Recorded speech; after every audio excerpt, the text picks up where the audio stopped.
안녕하십니까. 골방 라이브를 시작합니다. 오늘은 주님 없는 복음 22강 미안합니다. 그리스도는 주님 구주이면서 주님이시다에 대해서 알아봅니다. 구주, 주님 두 가지는 엄격히 다릅니다. 오늘 잘 깨닫기 바랍니다. 주제권 구원을 맹렬히 비난한 한 잡지 기사는 그리스도를 주로 묘사하는 것이 구원의 조건이 되어야 하는가? 라는 질문으로 시작이 됩니다. 2페이지밖에 안 되는 그 짧은 글에서 저자는 10번 이상 그리스도를 주로 삼는 것에 대해서 언급하고 있습니다. 이 표현은 우리 세대에서 아주 친숙해졌기에 성경에 나오는 용어라고 생각하기 쉽습니다. 그러나 그렇지 않습니다. 성경은 사람이 그리스도를 주로 삼는 것에 대해 말하지 않습니다. 다만 하나님은 친히 예수를 주와 그리스도가 되게 하셨다고 사도행전 2장 36절에서 말합니다. 그리스도는 만유의 주이십니다. 로마서 14장 9절, 빌립보서 2장 11절 보세요. 그래서 성경의 명령은 그리스도를 삼으라는 것이 아니라 그의 주제권에 굴복하라는 것입니다. 그의 주제권을 거부하거나 단순히 입발림으로만 인정하는 사람은 구원받지 못합니다. 고린도전서 12장 3절, 누가복음 6장 46절로 49절을 보세요. 마태복음 7장 22절은 그리스도의 주제권을 말로 혹은 지적으로 인정한 많은 사람이 하늘에 계신 아버지의 뜻대로 행하지 않은 결과 천국에 들어가지 못하리라고 전하고 있습니다. 하나님의 말씀을 믿는 사람은 모두 예수님이 주님이심에 동의할 것입니다. 사람이 예수님의 주제권에 동의하든 않든 간에 혹은 그의 권위에 굴복하든 않든 그와 상관없이 예수님은 언제나 주님이십니다. 그럼에도 불구하고 일부 현대 복음주의 저자들은 복음 메시지에서 그리스도의 주제권이 지닌 위치에 의문을 제기합니다. 그들은 그리스도가 주님이심을 부인하지는 않지만 그 진리는 불신자에게 선포하는 기쁜 소식에서는 빼는 것이 좋다고 말하고 있습니다. 앞에서 언급했던 글은 이렇게 쓰고 있습니다. 그리스도를 개인의 구주로 신뢰해 거듭나는 일은 필수적이다. 그러나 이것은 단지 첫 번째 결정에 불과하다. 예수님을 주로 인정하는 것은 신자들에 의해서 이루어진다. 그리스도를 구주로 신뢰하는 결정과 그를 주로 삼는 것은 두 가지 별개의 다른 결정이다. 처음 것은 불신자가 하는 것이고 둘째 것은 오직 신자가 하는 것이다. 두 결정은 때에 따라 가까운 것일 수 있고 먼 것일 수도 있다. 그러나 구원이 반드시 주제권에 선행해야 한다. 구원을 받았지만 그리스도를 자신의 삶에 주로 삼지 않는 일은 가능하기는 하지만 비참한 일이다 라고 말합니다. 이것이 예수님이 전한 복음처럼 들립니까? 분명 그렇지 않습니다. 우리는 예수님이 자주 그의 주제권을 불신자들의 핵심적인 문제로 삼는 것을 보았습니다. 예를 들어 마태복음 19장에서 젊은 부자 관원에게 하신 말씀은 그의 주제권을 인정하라는 것이었습니다. 그리고 마태복음 7장 21절로 22절과 누가복음 6장 46절로 49절에서 예수님을 주라고 부르지만 진정으로 알지 못하는 사람들의 거짓된 고백에 대해 주님이 도전하며 분명하게 밝히신 것은 하나님의 권위에 대한 순종이 하나님 나라에 들어가기 위한 전제 조건이라는 것이었습니다. 분명히 그의 주제권은 구원 메시지의 핵심적인 부분입니다. 첫 번째, 예수님은 하나님이시다에 대해서 알아봅니다. 예수님을 주라고 고백하는 것은 무엇보다 그가 전능한 하나님, 만물의 창조자요 유지자라고 선언하는 것입니다. 골로새서 1장 16절로 17절 보세요. 이것은 심오한 진리 선언입니다. 성경이 예수님을 하나님이라고 가르친다는 데는 이견이 거의 없습니다. 오직 이단들과 불신자들만 이 진리를 반박합니다. 성경은 예수님을 하나님이라고 선언합니다. 히브리서 1장 8절 보세요. 예수님은 그의 신성을 보여주셨습니다. 그는 편재하시며 마태복음 18장 20절, 전능하시고 빌립보서 3장 21절, 불변하십니다. 히브리서 13장 8절, 또 그는 죄를 사하시며 마태복음 9장 2절로 7절, 경배를 받으시고 마태복음 28장 17절, 만물에 대해 절대적인 권위를 가지셨다. 18절. 그리스도는 인간의 육체 안에 하나님의 충만함을 지니십니다. 골로새서 2장 9절. 그는 아버지와 하나이십니다. 그는 요한복음 10장 30절에서 분명하게 나와 아버지는 하나이니라 라고 말씀하셨습니다. 예수님을 비판하는 사람들은 예수님이 자신을 하나님이라 주장하고 있음을 여기서 즉 33절에서와 다른 많은 곳에서 예를 들어 요한복음 5장 18절, 8장 58절, 59절, 마가복음 14장 61절로 64절에서 분명히 이해했습니다. 우리는 그리스도가 하시는 일을 통해 행동하시는 하나님을 봅니다. 신약에 기록된 그의 말씀을 통해 하나님의 말씀을 듣습니다. 그리스도가 표현하시는 감정으로 통해 하나님의 마음을 느낍니다. 그리스도가 명령하시면 그것이 곧 하나님의 계명입니다. 그는 모르는 것이 없고 할 수 없는 일이 없으며 실패가 없으십니다. 예수님은 가장 완전한 의미로 하나님이십니다. 두 번째, 예수님은 주권자이시다에 대해서 알아봅니다. 예수님은 하나님으로서 우리의 주권적 주님이십니다. 예를 들어 예수님은 자신을 안식일을 주라고 주장하셨습니다. 마태복음 12장 8절. 이것은 율법 수여자로서 예수님의 권위가 법의 권위까지도 넘어선다는 의미입니다. 요한복음 5장 17절을 보면 예수께서 그들에게 이르시되 내 아버지께서 이제까지 일하시니 나도 일한다 라고 하시며 인간이 만든 법인 바리새인들의 안식일법을 어길 권리가 그분께 있음을 주장하셨습니다.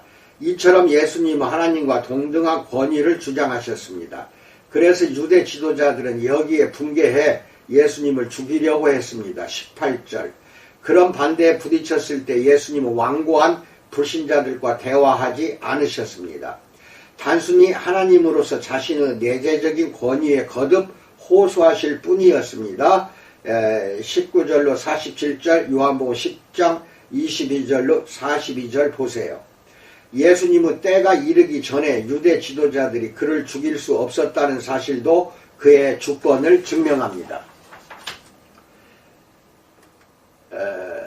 요한복음 10장 17절로 18절에서 내가 내 목숨을 버리는 것은 그것을 내가 다시 얻기 위함이니 이로 말미암아 아버지께서 나를 사랑하시느니라. 내 이를 내게서 빼앗는 자가 있는 것이 아니라 내가 스스로 버리노라. 나는 버릴 권세도 있고 다시 얻을 권세도 있으니 이 계명은 내 아버지에게서 받았노라 하시니라 라고 말씀합니다. 그의 권위의 영향력은 모든 사람에게 미칩니다. 사실상 모든 심판이 그에게 맡겨졌습니다. 요한복음 5장 22절에서 아버지께서 아무도 심판하지 아니하시고 심판을 다 아들에게 맡기셨으니 라고 말합니다. 그 이유는 23절에서 이는 모든 사람으로 아버지를 공경하는 것 같이 아들을 공경하게 하려 하심이라 라고 말합니다. 주권자가 되실 그의 권리를 거절함으로써 아들을 모욕하는 사람은 아버지도 모욕하는 것입니다. 최후의 심판 때 모든 무릎이 꿇어 엎드리고 모든 혀가 그리스도를 주라 고백하며 하나님 아버지께 영광을 돌릴 것입니다. 빌립보서 2장 11절로 12절 보세요. 물론 이것은 모든 사람이 구원을 받는다는 뜻이 아니라 믿지 않고 죽은 사람들도 예수님의 주재권을 고백하지 않을 수 없게 된다는 뜻입니다. 그의 주권은 한계가 없습니다. 마크 뮬러는 예수님의 주권의 영향력을 이런 말로 표현했습니다. 그는 전능하신 하나님, 대적할 수 없는 우주의 주권자이시며 그리고 창조주와 구속자로서 그의 위엄있고 진정한 권위에 순종하고 복종할 것을 요구할 권리와 능력을 가지신다라고 말하고 있습니다. 세 번째, 예수님은 구주이시다에 대해서 알아봅니다. 예수님은 주권적 하나님이시지만 스스로 인간 육체의 한계를 잊고 죄 있는 인간 가운데 친히 거하셨습니다. 요한복음 1장 14절. 그는 세상에 계실 때 인간의 모든 슬픔과 고난을 겪으셨습니다. 다만 죄는 없으셨습니다. 히브리서 4장 15절. 그는 지상을 걸으셨고 사랑을 보이셨으며 능력을 드러내셨고 하나님의 의의를 행동으로 보여주셨습니다. 그러나 그는 종으로 처신하셨습니다. 바울은 빌립보 교인들을 향해 이렇게 말했습니다. 빌립보서 2장 7절로 8절에서 오히려 자기를 비워 종의 형체를 가지사 사람들과 같이 되셨고 사람의 모양으로 나타나사 자기를 낮추시고 죽기까지 복종하셨으니 곧 십자가의 죽으심이라 라고 말합니다. 다시 말해서 그는 만유의 주권적 주님이시지만 모든 것을 버리고 인류에게 알려진 가장 고통스럽고 수치스러운 죽음을 기꺼이 당하기까지 하셨습니다. 우리를 위해서 그렇게 하셨습니다. 그는 죄가 없기에 죽지 않아도 되셨지만 로마서 6장 23절 보세요. 우리 죄에 대한 형벌을 지셨습니다. 베드로전서 2장 24절에서 친히 나무에 달려 그 몸으로 우리 죄를 담당하셨으니 이는 우리로 죄에 대하여 죽고 의에 대하여 살게 하려 하심이라. 그가 채찍에 맞음으로 너희는 나음을 얻었나니 라고 말합니다. 우리를 위한 그리스도의 죽음은 최종적인 희생이었습니다. 그 희생이 우리 죄에 대한 형벌을 완전히 갚아서 우리가 하나님과 화평할 길을 열었습니다. 로마서 5장 8절로 9절에서 우리가 아직 죄인 되었을 때에 그리스도께서 우리를 위하여 죽으심으로 하나님께서 우리에 대한 자기의 사랑을 확증하셨느니라. 그러면 이제 우리가 그의 피로 말미암아 의롭다 하심을 받았으니 더욱 그로 말미암아 진노하심에서 구원을 받을 것이라고 말합니다. 죽으셨을 때도 그리스도는 주님이셨습니다. 그의 부활이 그 증거입니다. 바울은 그리스도가 로마서 1장 4절에서 죽은 자들 가운데서 부활하사 능력으로 하나님의 아들로 선포되셨으니 라고 말합니다. 빌립보서 2장 9절로 11절은 예수님의 낮아지심과 죽음에 대한 하나님의 반응을 이렇게 기술하고 있습니다.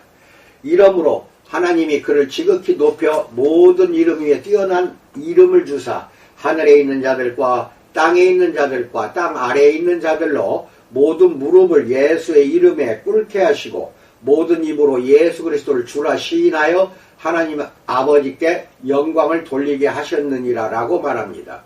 그러므로 그리스도를 구주로 영접하라는 초청은 주님이시며 아버지 하나님이 주라고 선언하셨고 또 모든 무릎이 그의 주권에 꿇어 엎드리기를 명하시는 분을 받아들이라는 요구입니다.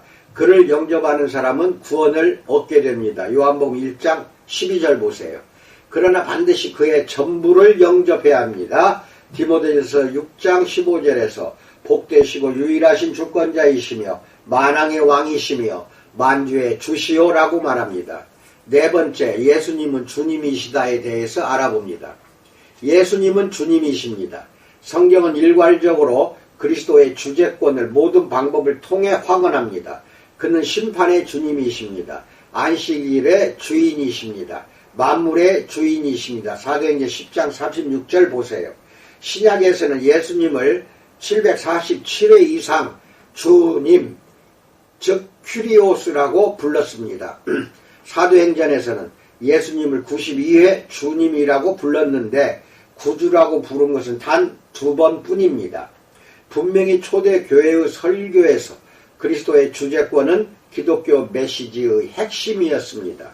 성경이 구원의 조건을 계시하는 방법을 보면 그리스도의 주재권이 복음 메시지의 중심이라는 사실이 분명히 드러납니다. 그리스도를 구주로 믿는 것과 그를 주로 복종하는 것을 이분법적으로 나누는 사람들은 다음과 같은 수많은 성경 본문들의 믿음 초청을 해석하기가 어렵습니다. 사도행전 2장 21절에서 누구든지 주의 이름을 부르는 자는 구원을 받으리라 라고 말합니다. 또한 사도행전 2장 36절은 이스라엘 온 집은 확실히 알지니 너희가 십자가에 못 박은 이 예수를 하나님이 주와 그리스도가 되게 하셨느니라 라고 말합니다. 사도행전 16장 31절은 주 예수를 믿으라. 그리하면 너와 내 집이 구원을 받으리라 라고 말합니다. 로마서 10장 9절로 10절에서 내가 만일 내 입으로 예수를 주로 시인하며 또 하나님께서 그를 죽은 자 가운데서 살리신 것을 내 마음에 믿으면 구원을 받으리라. 사람이 마음으로 믿어 의에 이르고 입으로 시인하여 구원에 이르느니라 라고 말합니다. 이 본문들은 논쟁의 여지 없이 예수님이 전한 복음의 일부로서 그리스도의 주재권을 포함합니다. 예수님의 주재권에는 통치, 권위, 주권 및 다스릴 권리의 개념이 포함됨을 이미 살펴보았습니다. 만일 이런 개념이 로마 10장 9절에서 예수를 주로 시인하며 라는 구절에 포함된다면 구원을 얻고자 그리스도께 나아오는 사람은 반드시 그리스도께 순종함으로써 즉 그를 주님으로 복종하려는 각오로 그렇게 해야 합니다. 당연히 주재권 구원의 반대자들은 로마서 19장을 그들의 공격의 초점으로 삼았습니다. 근래 들어 예수님을 주로 시인하지만 그의 권위를 거스를 수 있는지 설명하려는 글을 쓰는 사람이 계속 늘고 있습니다. 어떤 사람은 주라는 말이 성경에서 복음과 관련해 사용될 때는 주권적 주인이 아닌 신을 의미한다는 입장을 취합니다. 찰스 라일리는 이런 논리를 펴는 사람 가운데 가장 논리적인 사람입니다. 그는 이렇게 썼습니다. 분명히 주님은 종종 주인을 의미하지만 신약에서 이 말은 하나님, 사도행전 3장 22절, 소유주 누가복음 19장 33절, 선생 요한복음 4장 11절, 인간이 만든 우상 고린도전서 8장 5절, 그리고 남편 베드로전서 3장 6절까지 의미한다. 고린도전서 12장 3절에서 바울은 성령으로 아니하고는 누구든지 예수를 주시라 할 수 없느니라 라고 했다. 이 의미에서의 주는 여호와 하나님을 의미해야 하는데 그것은 구원받지 못한 사람이 하나님의 성령을 받기 전에 그리스도를 부르면서 선생님이라는 의미로 주라고 부를 수 있고 또 부른다는 단순한 이유 때문이다. 왜 주 예수님이라는 말이 하나님의 성령께서 인도해야만 그렇게 부를 수 있을 정도로 중요한 말일까? 그것은 이 말이 구주의 유일성에 초점을 두고 있어서 우리 구원의 정수가 되기 때문이다. 거의 모든 구주는 그 추종자들의 삶을 다스릴 권리를 주장한다. 그러나 기독교 외에 어느 종교가 한 분 안에 하나님과 사람이 동시에 존재한다고 주장하는 구주를 가지고 있는가? 만일 이 구절에서 주가 주인을 의미한다면 유일성에 대한 주장이 없어진다. 만일 이 구절의 주가 여호와 하나님을 의미한다면 예수님은 유일한 분이며 이것은 바로 기독교 구원 메시지의 핵심이다. 이와 동일한 강조가 로마서 10장 9절에 보인다. 내가 만일 내 입으로 예수를 주로 시인하며 믿으면 구원을 받으리라 라고 말한다. 이것은 예수를 하나님으로 고백하는 것이며 따라서 죄에서 구원하시는 신인 간맨에 대한 믿음이다 라고 썼습니다. 다른 말로 하면 라일리 박사는 주가 주권적 주인을 의미한다고 주장하는 사람들은 믿음에 대한 부르심에서 그리스도의 신성과 관련된 의미를 제거하는 것이라고 주장합니다. 그러나 이것은 그릇된 주장입니다. 주라는 말이 주인이라는 의미임을 이해하기 위해 신성의 개념을 제거할 필요는 없습니다. 주가 하나님을 의미한다고 한 라일리의 말은 분명히 맞습니다. 그렇다고 해도 그것은 절대적 통치자라는 의미가 주라는 말에 내재한다는 견해를 강화시킬 뿐입니다. 분명히 도마가 나의 주, 나의 하나님이라고 요한복음 20장 28절에서 고백할 때 그는 신이라는 표현보다 주라는 표현을 사용했다. 그는 나의 하나님이요 나의 하나님이라고 하지 않았다. 그는 예수님이 하나님이시며 동시에 주인이심을 시인했다. 만일 예수님이 주권자가 아니라면 과연 어떤 종류의 신이겠는가? 예를 들어 로마서 10장 9절의 문맥을 살펴봅시다. 12절은 구주를 묘사하기 위해 모든 사람의 주라는 어구를 사용합니다. 이것은 그가 유대인과 이방인, 신자와 불신자 동일하게 모든 사람의 주라는 의미입니다. 이 단어에서 주권적 지배의 의미를 제거하고자 하는 해석은 무엇이든 전혀 성립되지 않습니다. 이 진리를 구절에 적용하여 읽으면 더욱 강력한 말이 됩니다. 내가 만일 내 입으로 예수를 주로 시인하며 또 하나님께서 그를 죽은 자 가운데서 살리신 것을 내 마음에 믿으면 구원을 받으리라 라고 말합니다. 분명 성경이 복음 메시지와 관련해 예수님을 주라고 부른 모든 곳에서 주라는 단어에는 신성의 개념이 포함되어 있습니다. 그리스도는 하나님이심은 복음 메시지의 근본적인 요소입니다. 그리스도의 신성을 부인하는 사람은 구원받을 수가 없습니다. 요한일서 4장 2절로 3절 보세요. 그러나 신성 개념에는 권위, 통치, 명령할 권리가 내재되어 있습니다. 그리스도의 권위를 거역하는 삶을 사는 사람은 어떤 의미로든 그를 주로 인정하지 않는 것입니다. 디도서 1장 16절 보세요. 구원 얻는 믿음의 표시는 예수 그리스도의 주재권에 대한 복종입니다. 어떤 사람이 그리스도께 속했는지 판단하는 분명한 시험은 그의 신적 권위에 엎드릴 의사가 있는가 하는 것입니다. 고린도전서 12장 3절에서 바울은 하나님의 영으로 말하는 자는 누구든지 예수를 저주할 자라 하지 아니하고 또 성령으로 아니하고는 누구든지 예수를 주시라 할 수 없느니라 라고 말하면서 이것을 분명하게 밝힙니다. 그렇다고 구원받지 못한 사람이 예수는 주시라고 말할 수 없다는 의미는 아닙니다. 그들도 분명히 그렇게 할 수 있습니다. 예수님은 그를 주라고 하면서도 실제로는 믿지 않는 사람들의 모순을 친히 지적하셨습니다. 누가복음 6장 46절 보세요. 심지어 귀신도 예수님을 알고 시인합니다. 야고보서 2장 19절 보세요. 마가복음 1장 24절은 예수님이 회당에서 가르치실 때 귀신 들린 사람이 서서 외친 말을 기록합니다. 나사렛 예수여 우리가 당신과 무슨 상관이 있나이까? 우리를 멸하러 왔나이까? 나는 당신이 누구인 줄 아노니 하나님의 거룩한 자니이다 라고 말합니다. 마가복음 3장 11절은 더러운 귀신들도 어느 때든지 예수를 보며 그 앞에 엎드려 부르짖어 이르되 당신은 하나님의 아들이니이다 라고 했다고 전합니다. 군대 귀신에 사로잡힌 사람 안에 있는 한 귀신은 지극히 높으신 하나님의 아들 예수여 다 나와 당신이 무슨 상관이 있나이까 라고 마가복음 5장 7절에서 부르짖었습니다. 고린도전서 12장 3절은 예수는 주시라 라고 입으로만 말하는 것을 가리키지 않습니다. 그 이상을 의미합니다. 이것은 그에게 순종하고 자신의 의지를 그의 주재권에 굴복시키고 말은 물론 행위로도 그를 시인함으로써 그를 주로 인정하는 것을 포함합니다. 디도서 1장 16절 보세요. 이것은 결코 인간 행위의 복음을 조장하는 것이 아닙니다. 예수님을 주로 고백하게 하는 분이 성령이심에 주목하십시오. 성령으로 아니하고는 누구든지 예수를 주시라고 할 수 없느니라 라고 말합니다.